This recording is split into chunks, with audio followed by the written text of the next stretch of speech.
Okay, now we're going to go over a very important process in scanning a 3D image, and that is post-processing, editing your 3D model. So first of all, we're going to scan this lion, and I'm actually going to not do the best scan for the sake of later showing you all how post-processing works and the benefits of the different functions. So let me just scan him.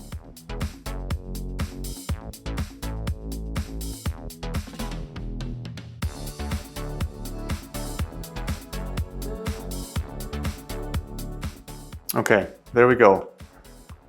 So we have our lion, and there's definitely some major holes in there, but not to worry, that's what we're gonna go over, how to fix that. So now that you've scanned it, complete, click the complete button. And then from there you can start editing. So our first option is one click, which is kind of just the easy way to go about it. The system, the software, will go through the whole process of editing your 3D image without you having to do anything except just one click edit. It's nice, it's an easy way for beginners, definitely recommend that, but it does not always give you the most clear, feature-rich objects. So for that reason, it's good to go through the whole process of editing. So next to one click is Fusion. So that's where you start. And when we click on Fusion, pretty much what that's gonna do, as we zoom in on our lion, you see all these points. Those are all the point clouds. And right now they're just scattered in different clusters. So what Fusion is gonna do is gonna make them more equally, the distance between them equal, so it's not so chaotic. And that's what we see right here under fusing method. We can select the point distance, which is pretty nice. So you can either turn it up, which is gonna make the distance between the point clouds larger, or you can turn it way down, which is going to give you more of an accurate scan, more accurate read, because they're going to be so close. So it's going to pick up all the minute details of your object. But then again, if you're using maybe something like range and scanning a large item, and you turn the point cloud distance down, it's going to really make for processing it, taking it a lot longer, and it's going to take up a lot more space in your computer. But for something of this size, with the POP series, it actually isn't a big deal if you do turn the point distance all the way down. So it's an option. But if you just want to do default, right here you see the little circular default button, you can go back to what the software suggests, which is 0.43. And as you can see under fusing method, there are two options that you can select, advanced and standard. And as I just mentioned, with advanced, you can adjust, both of them you can adjust the point cloud distance. But advanced, may cause some of us to wonder why the case. So advanced, click it all the way down, and the point cloud distance only goes down to 0.20.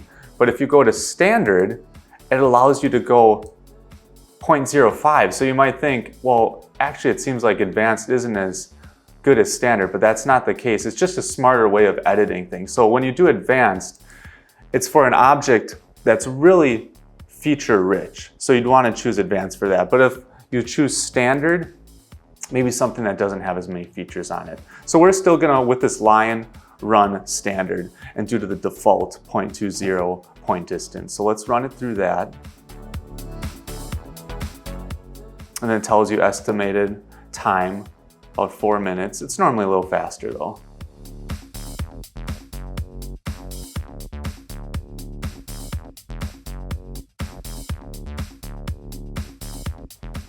Okay, there we have it. So again, now when we zoom in, you can see the point clouds are not so chaotic. The point distance is all the same. Before they were random. Some were closer, some were farther apart than others, but right now they're all at 0.20. So that is what Fusion does. Now our next process in doing it by hand in the editing process is isolation. So what does this mean? Isolation is pretty much picking up extra noise. When we scan the lion, there's some parts of the model that really we don't actually want to have. For instance, it picked up some of the turntable underneath.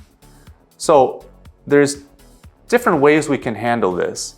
One of the features I want to show you here on the side is you can select these different tools. So this this square routine, I can actually highlight the noise or the isolation, and I can delete it right there and then. And then I can go back if I didn't like that. So that's also here. The undo button is right here, which will bring it back. Or we can let the software just detect the isolation. So let's try that as well.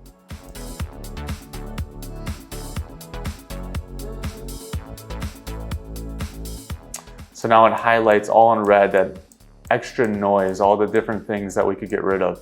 So if we apply, it's going to delete all of that, which we can do that. I'm actually going to apply, but I also want to bring out too, on the distance bar, which I didn't adjust for you earlier, pretty much if you move it down low, it adjusts, because for instance, maybe there's some things in here, if I were scanning two objects, maybe I had a smaller line right next to it, I could adjust that bar and then it wouldn't read the line next to it as noise or isolation. But if we turn it up, or vice versa, it might read something next to it as isolation. So right here, it's reading this turntable as noise, and that's exactly what I want to do because I want to delete it. I don't want that in my end process. So let's go ahead and apply it. And it took away that noise and extra noise that was on the surface of the line as well. So cool. That's isolation. Moving on to overlap.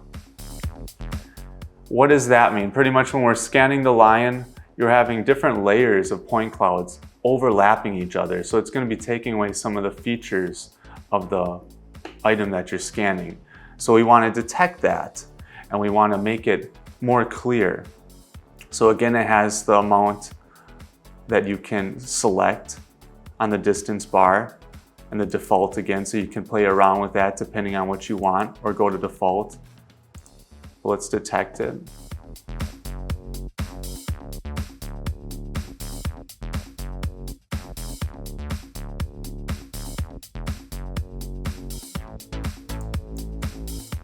So we actually have a good amount of overlap here.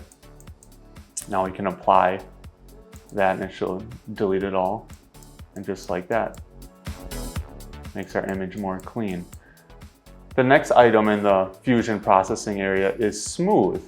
And it's exactly what it means. And the strength is how smooth you really want this to be, because it's going to ultimately be smoothing out your model. So in some cases, you want your item to be very smooth. Maybe if you're scanning something like a fruit, has a smooth surface. But with feature-rich objects, you want to be careful with this. So like here, it's main. There's a lot of different texture going on this line. So I don't want it to be too smooth. So I'm just going to go with recommended strength, and times is how many times it runs through this process of smoothing the point cloud. So I'm just going to go with what it says.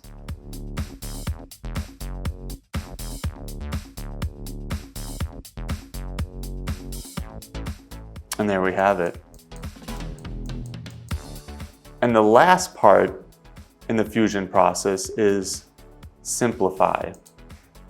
So as you can see under simplify, there's two different options, uniform and geometric. So this really depends on the item that you're scanning. Uniform would be really good to select if you're scanning an object that isn't that feature rich, because it's pretty much going to take the whole object and break it into cubes and just simplify that by those cubes. But why that would be a bad idea for an item like this that has more features, not a big deal here on the lion because it's smooth, but then it's also going to simplify this part just as much as it would simplify the main. So it's going to take away a lot of the feature of the main itself. So for that reason, geometric is a better choice, because it's going to take it by sections and it'll naturally know that, oh, this area is not as feature rich. So okay, we can simplify it. But then when it gets to the section where there is more features on the item, it's not going to simplify it as much. So it's going to keep that good texture. So let's choose geometric and let's apply.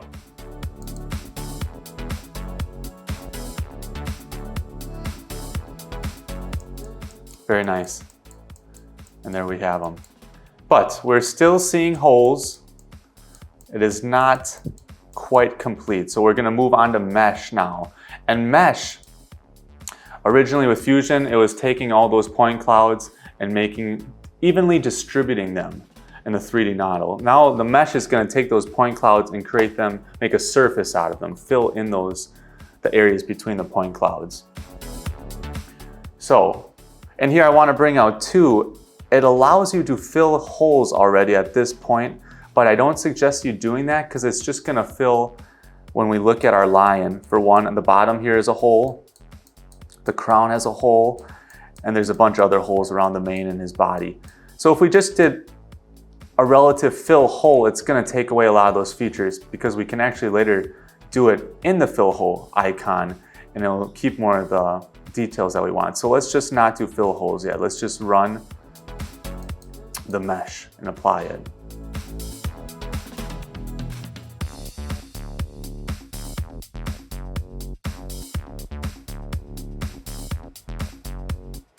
Okay, our 3D image is looking better and better. So remember when we did fusion, I could zoom in to the point where I saw the point clouds. Now obviously when we zoom all the way in, you just see blue because it has filled those areas between the point clouds, making it a solid surface.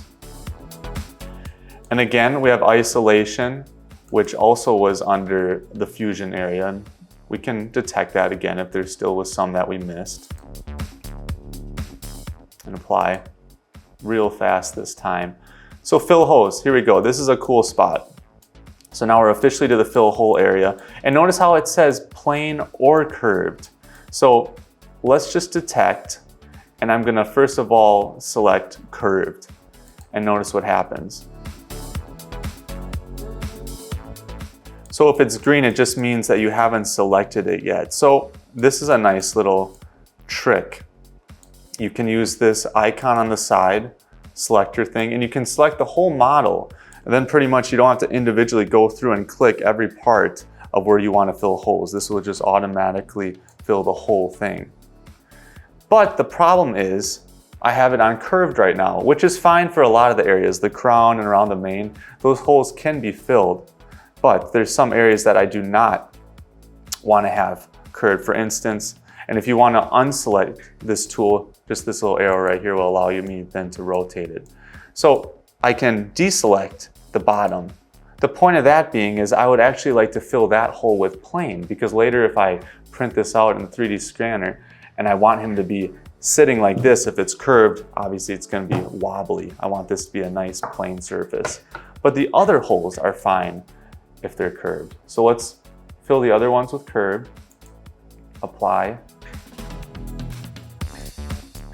Great, now when we look up at the crown, it's all filled in. So really, this is why you can see that it's not one stop fixes all, you know? It's like you kind of, what I really should have done is brought the scanner up above the line and actually scan those areas, because you can see the crown doesn't look the best. It doesn't have any of those details. The software has no way of knowing actually what the detail is of the crown unless I truly do scan it. And also with the different areas on the mane. It fills the holes, but it just kind of washes out some of the texture. So just a word of advice, make sure you do still take your time and try to scan the whole object thoroughly. But as for the bottom, now we can switch this to plane and detect. And there we go. So now we can select that. And that'll fill that in with a plane surface.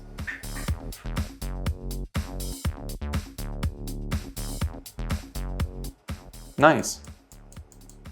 So now the lion has absolutely no holes on it. So the next thing, just like in the fusion area, we have another smooth. Pretty much the same thing as what was going on in the fusion area. So we can apply.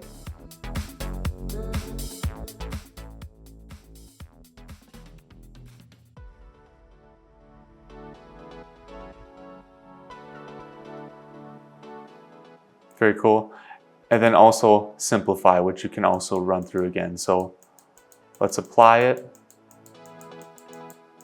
Because the difference is before it was simplifying and smoothing out the point cloud surfaces, but now this is a smooth surface with mesh. So it still is necessary to smooth it out and simplify it a little bit. But if for some reason you're happy with how it looks, you also can bypass these and not smooth more or simplify. It's totally up to you.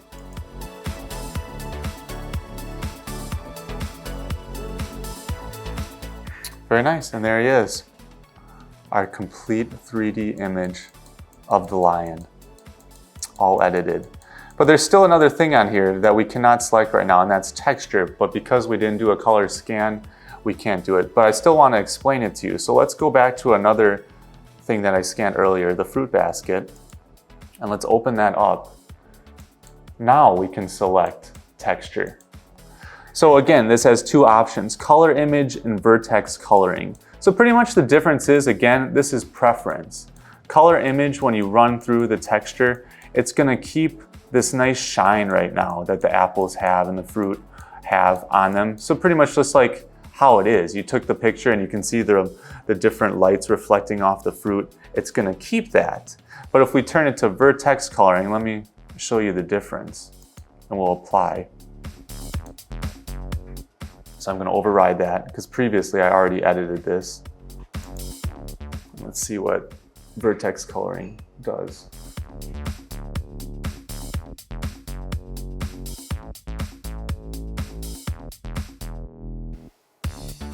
Okay, so big difference. It no longer has that glistening shine, just like you would get from a natural picture of taking a shot of a fruit basket with a different lighting in the room. It's now more matte, so it's pretty much just taking the color of the fruit and distributing it properly throughout the image. So it's honestly just up to you what you want to capture with it, your personal preference. Whether or not you want to have that reflective look, real-time shot, or more of this more matte finish with vertex coloring. All right, so that would be that. Let's go back now to our lion and then we can talk about merge, which was previously talked about in another video. So again, that's just a matter of if I did want to actually capture the bottom of the lion, I could scan the top here and then I could get another scan of the bottom part of the lion and we can merge the two 3D models into a complete lion instead of doing fill holes, which I did in this video, but that was already talked about previously. So if you want to watch that again, welcome you to check out the merging video. As you can see, the last icon that we can select is export. So simply just choose what you want to export, just the point clouds or the mesh model, or if you did have a texture model like the fruit basket, you could export that, but since we just have a mesh model, I'll export it. And then simply just select the folder that you want to put it into, and then it has the 3 different formats that you can save it as. So either the PLY, OBJ, or STL, or just personal preference again on what you want to save it as.